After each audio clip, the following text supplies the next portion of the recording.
नमस्कार, उम्मीद है आप लोग स्वस्थ और सानंद होंगे। आज अवध कथा के शुरुआत से पहले मैं फिर वही एक बात जो आप लोगों से कह रहा हूँ, जो लोग भी देख रहे हैं कि हालाँकि आजकल बा वजह तो मुझे नहीं बता सकता, नहीं पता है मुझे आजकल मेरा जो जो चैनल है उसको फ्रीज़ कर दिया है यूट्यूब वालों ने, वजह जो भी हो। इसलिए बहुत लोग नहीं देख पा रहे हैं इसको, लेकिन जो जो लोग भी देख रहे हैं, उनसे मेरा फिर से निवेदन है कि वो मेरे प्लेलिस्ट पे जाकर के अवध कथा को ज़रूर देखिए। और अवध का इतिहास, भारत के इतिहास और साथ ही साथ को जानने के लिए बहुत ही ज़रूरी है इस इतिहास को जानना, इसकी पॉलिटिकल हिस्ट्री को। और ये इतिहास बड़ा दिलचस्प भी है। अभी आप कुछ लोगों ने जिन्होंने इसको देखा होगा, पढ़ा, उनको ऐसा लगा भी होगा। इसलिए मैं फिर आपसे विनती है कि इसको एक बार देखें ज़रूर। और बाकी जो मैं आज बोला हूँ उसको आज वाला अब मैं शुरू करूँगा। तो अवध के इतिहास में जैसा मैंने कल ही हिंट किया था कि अवध के इतिहास में मैंने वहाँ तक मैं कहानी को पहुँचा ले गया था जब वाजिद अली शाह को गद्दी से हटाने के बाद पूरा विद्रोह हुआ और उसमें अंग्रेज़ों की हालत काफ़ी ख़राब हो गई। यहाँ तक मैंने कल आपको बताया था। अब मैं आपको बता रहा हूँ कि अवध के इतिहास में यहाँ की बेगमात की भी बड़ी महत्वपूर्ण भूमिका थी, जिसमें से पहली जो बड़ी महत्वपूर्ण बेगम थी उनका नाम था बहू बेगम।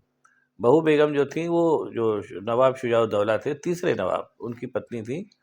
और उनका उनका जो उनका जीवन परिचय कुल मिला के इतना था कि वो जब मोहम्मद शाह रंगीला यानी 1718 से 1748 के बीच में मोहम्मद शाह रंगीला बादशाह थे, मुगल बादशाह हिंदुस्तान के।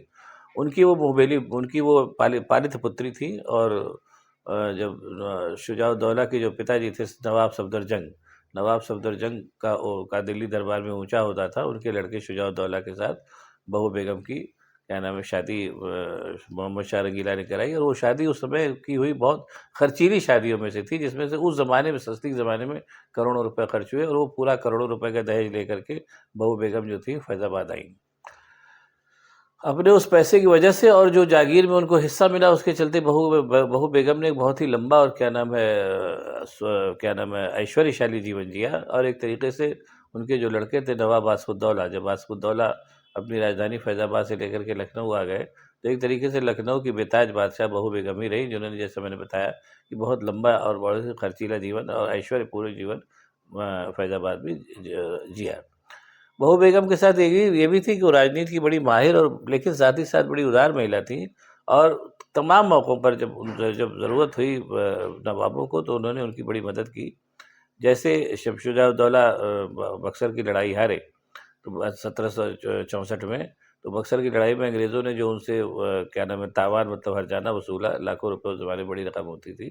और शुजा-उद-दौला के पास वो पैसा नहीं था निरंतर युद्ध करते-करते, तो बहू बेगम ने अपने पर्सनल खजाने में से वो रकम निकाल के, जो करीब उस समय 50 लाख रुपए थे, 50 लाख रुपए में बहुत बड़ी रकम थी, शुजा-उद-दौला को दी और संधि पूरी कराई। और एक तरीके से जो अवध का राज्य था, वो उनको एक तरीके से वापस दिलाया। और उसी तरीके से आसफुद्दौला की भी कई बार उन्होंने मदद की उस राज्य चलाने में, ये हुआ। ये इस तरीके से। और बहू बेगम जो थी वो बहुत ही जैसा सुनने में आता है, उस समय फ़ोटोग्राफ वगैरह तो होते नहीं थे, उनकी पेंटिंग 2-4 अवेलेबल है। बहुत खूबसूरत और बड़ी बुद्धिमती महिला थी और साथ ही साथ जैसा मैंने बताया कि राजकाज में भी काफ़ी निपुण थी और उस तरीके से बड़ा लंबा जीवन उन्होंने जिया।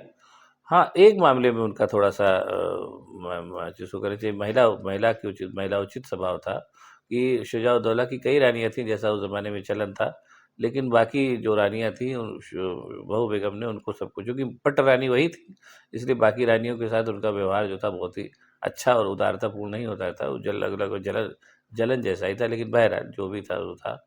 और आप लोगों से मैं आपको ये बताऊँगा कि कभी भी आप में से जो लोग इस कहानी को सुन रहे हैं, कभी भी फैज़ाबाद अगर जाएँ तो वहाँ बहू बेगम का मकबरा देखना ज़रूर ना भूलें।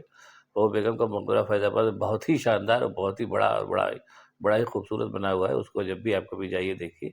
उसकी फ़ोटो मैं यहाँ अभी दे रहा हूँ। आप सबसे गुज़ारिश है कि जब भी वहाँ जाइए उसको देखिए ज़रूर, आप लोगों को भी अच्छा लगेगा। अब कल मैं दूसरी बेगम के बारे में बताऊँगा, जिनका कि अवध के इतिहास में बड़ा योगदान रहा है। तब तक के लिए आप लोग इस वीडियो को एंजॉय करिए। आप उम्मीद है आप लोगों को ये वीडियो भी पसंद आया होगा। बहुत बहुत धन्यवाद। नमस्कार।